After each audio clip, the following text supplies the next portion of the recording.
মাদারীপুরে covered ভ্যানের ধাক্কায় ভ্যানের ২ নারী সহ ৩ যাত্রী নিহত হয়েছেন।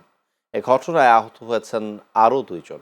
মঙ্গলবার দুপুরে উপজেলার মস্তাপুর ইউনিয়নের তাঁতিবাড়ি এলাকায় এ ঘটনা ঘটে।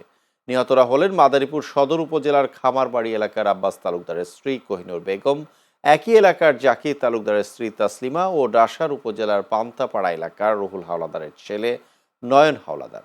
মাদারীপুরের মোস্তফাপুর হাইওয়ে থানার ভারপ্রাপ্ত কর্মকর্তা মামুন আল রশিদ জানান, রাজৈরের টেকেরহাট থেকে একটি কাভার্ড ভ্যান বরিশালের দিকে যাচ্ছিল।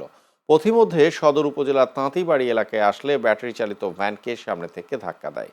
ঘটনাস্থলেই ভ্যানের 2 যাত্রী নিহত হন। আহতদের উদ্ধার করে মাদারীপুর 250 শয্যা বিশিষ্ট জেনারেল হাসপাতালে নিয়ে গেলে সেখানে মারা যান আরও একজন নারী।